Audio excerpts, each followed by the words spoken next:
యవ్వనం పోతే రాదు. 3 కీర్తి పోతే రాదు. నా కీర్తి పోయింది మనం తెచ్చుకోగలనా? తెచ్చుకోలేదు. నా యవ్వనం పోయింది తెచ్చుకోగలనా? తెచ్చుకోలేదు. కాలం వెనక్కి వెళ్ళిపోయింది తెచ్చుకోగలమా? రాదు. కానీ ఇప్పుడున్న వాళ్ళు ఏం మాట్లాడుతున్నారు తెలుసా? అప్పటి కాలమే ఇప్పుడు ఉంది. నిన్న ఉదయించిన సూర్యుడు ఇవాళ ఉదయిస్తున్నాడు. అది కాదా నిన్నండి? ఓని మనం నిన్న ఉన్నట్టు ఇవాళ ఉన్నావా? మార్పు కలిగిందా? అది ఎలా తెలుసుకోవచ్చు?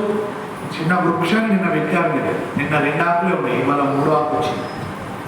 మరి నిన్న 2 ఆకులు ఉండాలనుకున్నారా? ఇది పోయిన కాలం రాదు. మళ్ళీ వాదిస్తారంటే మన మూర్ఖులు వాదిస్తుంటారు. విషయ అవగాహన లేక వాదిస్తూ ఉంటారు.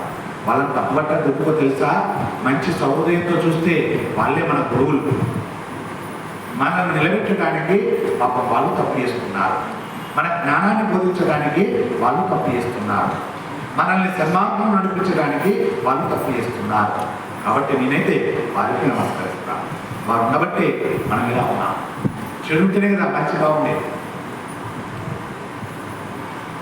ఆయన ఎప్పుడు అలా మాట్లాడుతుంటాడు కర్ణుడు. అలాంటి లేని మాటలు, అక్కర్లేని మాటలు నేను మాట్లాడను అని మనుషులు అన్నవారు తప్పకుండా కంఠాపదంగా చెప్పుకోవాలి. నేను అలా మాట్లాడను అని చెప్పుకోవాలి.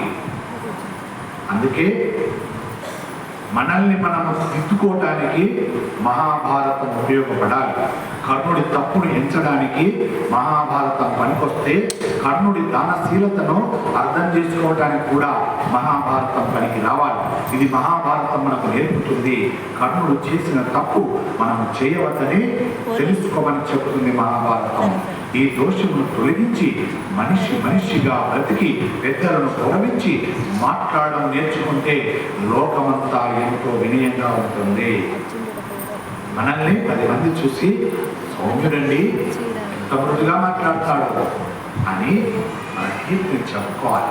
మనం లేకపోయినా భూమి మీద కాలం చేసిన ఆయన సౌమ్యుడండి, గొప్పవాడండి అని అనుకునేలాగా మాట్లాడడం నేర్చుకోమని చెబుతుంది. మాట గురించినేమో ఇవాళ ఇంత గొప్పగా చెబుతుంది మహాభారతం. ప్రారంభమైనప్పటి నుండి మాట మాట మాట అని చెప్తుంది. వాక్కు గురించి మాట్లాడుతుంది మహాభారతం. ఈరోజు ఇలాంటి గొప్ప వాక్కును రోజు సాధన చేయాలంటే ఏమిటి? మాట్లాడకుండా ఉండడమే, మౌనంగా ఉండడమే. మృదువైన వాక్యాలు వస్తాయి. అధికంగా మాట్లాడితే మృదువైన వాక్యాలు రావు. ఎంత తక్కువ మాట్లాడితే మృదువైన వాక్యాలు అంత గొప్పగా వస్తాయి. అంటే మౌన వ్రతాన్ని పెట్టాలి. ఉదయం తప్పకుండా మౌనంలో ఉండాలి. ఇది అలవాటు అయితే ఋషులు అవుతారు, పరమాత్మలో అవుతారు. మౌనానికి అంత శక్తి ఉంటుంది. ఉదయం మౌనం, సాయంత్రం మౌనం. మీ వీలు బట్టి పెట్టుకోండి. మొదటి రోజు ఒక 30 నిమిషాలు పెట్టండి. రెండవ రోజు 35 నిమిషాలు చేయండి. మూడవ రోజు 40 నిమిషాలు చేయండి. రోజుకు 5 నిమిషాలు పెంచుకుంటూ పండి. నిజం చెప్తున్నా, మీరు ఎంత గొప్ప శక్తి వస్తుంది. అద్భుతమైనటువంటి వెలగట్టినంత శక్తివంతులు అవుతారు. మీరు వాక్కును కాపాడుకునే అంత శక్తి, వాక్కు అంత పరిణతి ఉంది, అంత శక్తి ఉంది.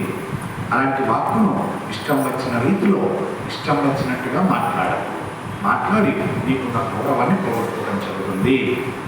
కాబట్టి కర్ణుడు చేసిన తప్పు మనం చేయవద్దని, అలాంటి దోషమును తొలగించి మనిషిగా బ్రతికి పెద్దలు గౌరవించేలాగా బ్రతకాలని చెబుతుంది మహాభారతం. ఇప్పుడు మహాత్ముడు ఎవరి పేరు చెప్తే గొప్పగా లోకం ప్రజ్వరిల్లుతుందో, ఎవరి పేరు చెప్పినంత మాత్రాన దుష్ట శక్తులు పారిపోతాయో, ఎవరి పేరు చెప్పినంత మాత్రాన మనుషులులా బ్రతకాలనిపిస్తుందో, ఎవరి పేరు చెప్పినంత మాత్రాన ధర్మం అనేది గుర్తుకొస్తుందో, ఎవరి పేరు చెప్పినంత మాత్రాన అపార ధర్మచారం చెబుతుందో, బ్రహ్మచారం చెబుతుందో, ఎవరి పేరు చెప్పినంత మాత్రాన తండ్రి కొరకు ఆనయుడు చేసుకున్న ప్రతిజ్ఞ గుర్తుకొస్తుందో, అలాంటి మహాత్ముడు భీష్మాచార్యుల వారు మాట్లాడుతున్నారు. అలాంటి మహనీయులు భీష్మాచార్యుల వారు కలిగిస్తున్నారు. అలాంటి భీష్మాచార్యులు ఎప్పుడైనా భీష్ముడు అని అనకూడదు, భీష్మాచార్యులు అని పుస్తకం. ఆయన కథను మొదట్లో విన్నప్పుడు, మొదట్లో అంటే ఆయన జన్మ వృత్తాంతాన్ని విన్నప్పుడు భీష్ముడు అన్నారు. ఎప్పుడైతే ఆ మహనీయుడు తండ్రి కొరకు భీష్మ ప్రతిజ్ఞ చేశాడు, తండ్రి ఎప్పుడైతే భీష్మానతనికి పేర్చాడు, ఎప్పుడైతే స్వచ్ఛంద మరణాన్ని ప్రసాదించాడు తండ్రి, ఎవర తండ్రి? భీష్మాచార్యుల వారి తండ్రి శంకర మహారాజు గారు ఇచ్చారు. ఆ క్షణం నుండి తప్పకుండా భీష్మాచార్యులనే పిలవాలి, భీష్మాచార్యులనే గౌరవించాలి. వాక్కు ఉంది కదా అని తెలియక భీష్ముడు భీష్ముడు భీష్ముడు అన్నారనుకోండి, అగౌరవం, అది నీ ఖాతాలో పడిపోతుంది. అని చేయకు, మహాత్ములని గౌరవించి మాట్లాడమని చెప్పింది భక్తుడే. అలాంటి మహాత్ముడు మహనీయుడు అజన్మ బ్రహ్మచారి చేసిన ప్రతిజ్ఞ నెరవేర్చుకోవడానికి ఎన్ని అవకాశాలు వచ్చినా వినియోగించుకున్నటువంటి మహాపురుషుడు ఎవరు? ఘంటాబద్ధంగా చెప్పాలి, ఎవరు? ఎవరండి? ఒక్క మారు, ఈ ఒక్క మారు, ఇంకొక్కసారి, ఈ ఒక్కసారి, మరొక్కసారి, మళ్ళొక్కసారి,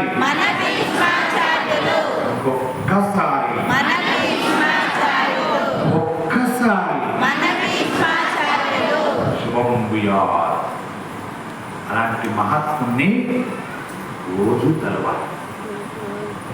జ్ఞానం వైపు అడుగులు వేయిస్తాడు మహాత్ముడు. పెద్దలు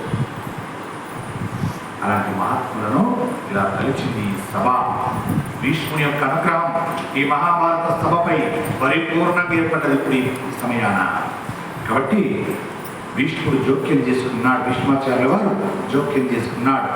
భీష్మాచార్యుల వారే జుట్టు నెరసిపోయినా కూడా ధర్మమునకు కట్టుబడిపోయినటువంటి మహాపురుషుడు.